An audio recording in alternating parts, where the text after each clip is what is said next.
இன்ஃபாக்குல் வாலிதை. பெற்றோர்களுக்கு நாம் செலவு செய்யணும். பெற்றோர்களுக்கு நாம் செலவு செய்யணும். முந்தைய ஜும்மாவில் நாம் பேசியிருந்தோம். ஒருத்தர் கேட்டார், ரசூலுல்லாஹ் எனக்கு மகன் இருக்கிறான், பிள்ளைங்க இருக்காங்க, குடும்பத்தோடு நான் வாழ்றேன். ஆனா என் பாப்பா என் தந்தை என்ற காசு எதிர்பார்க்கிறாரு அப்படின்னு குற்றச்சாட்டு வைத்த பொழுது நாயகம் ஸல்லல்லாஹு அலைஹி வஸல்லம் சொன்னார்களே, அந்த வானத்தில் அபி, நீயும் நீ சம்பாதிக்கிற எல்லா செல்வமும் உன் தந்தைக்கானது என்றார்கள் ஸல்லல்லாஹு அலைஹி வஸல்லம். கஷ்டப்பட்டு வளர்த்து படிக்க வச்சு எல்லாத்தையும் செஞ்ச பிறகு ஒரு தந்தையை காசுக்காக ஏங்க வைக்கிறான் என்றால் ஒரு மகன், அவனுடைய காசுக்காக ஒரு தந்தை ஏங்கி தவிக்கிறான் என்றால் நாம் எந்த அளவிற்கு நாம் தவறான செயலில் ஈடுபடுகிறோம் யோசித்து பாருங்கள். நாம் சம்பாதிக்கிற எல்லா சம்பாத்தியம் அந்த தந்தைக்கானது. எவ்வளவு சம்பாதித்தாலும் பெருமான சொன்ன ஒரு வார்த்தை சொல்கிறேன், நான் இஜ்ஸி வலதும் வாலிதும். ஒரு மகன் என்ன செய்தாலும் தந்தையின் எந்த செயலுக்கும் ஈடாகாது என்றார்கள் ஸல்லல்லாஹு அலைஹி வஸல்லம். அபூதாவுத் பதிவு செய்யப்பட்ட ஹதீஸ்.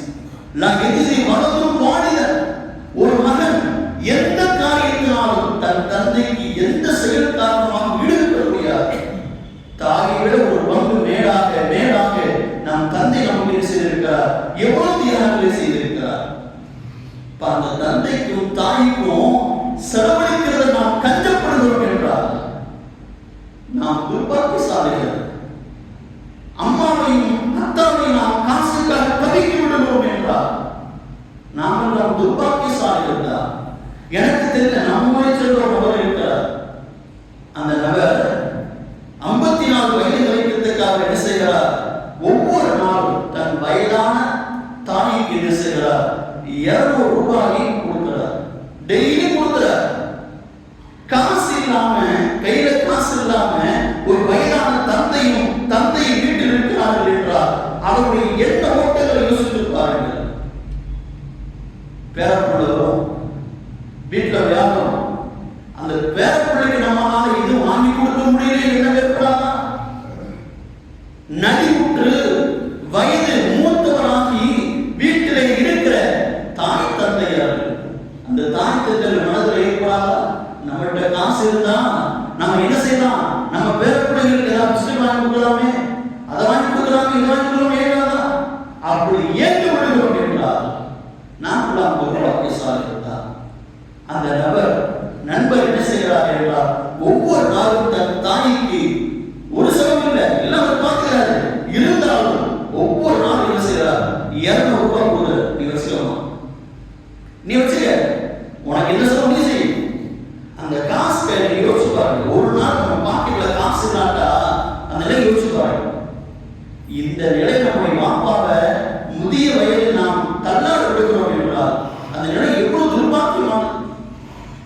நீங்கள் அத்தனை பேரும் மனதில் முடிவெடுங்கள்.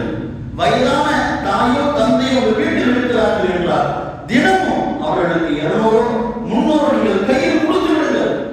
என்னவோ மட்டும் போறாங்க, அவங்க கேட்கணும் அப்படி எதிர்பார்க்காது. வாயை விட்டு அந்த செலவுக்கு இந்த செலவு இருக்குப்பா அப்படி கேட்க விடாதீங்க. டெய்லி ஏதாவது கொடுங்க உங்களுடைய தாய் தந்தைக்கு. இன்ஃபாக்குல் வாலிதை இருக்கிறதா? பெருமானார் ஸல்லல்லாஹு அலைஹி வஸல்லம் சொன்னார்கள், ஐயும் நஃபகத்தி அஃதல். எந்த செலவிலும் எது மிகச் சிறந்தது என்று கேட்டார்கள். எந்த செலவினங்களில் எது சிறந்தது என்று கேட்டார்கள். நாயகம் சொன்னார்கள், அன்ஃபக்தஹு அலா வாலிதை. உன் பெற்றோருக்காக நீ செலவு செய்தால் நீ செய்கிற செலவினத்திலே மிக சிறந்தது என்றார்கள் ஸல்லல்லாஹு அலைஹி வஸல்லம்.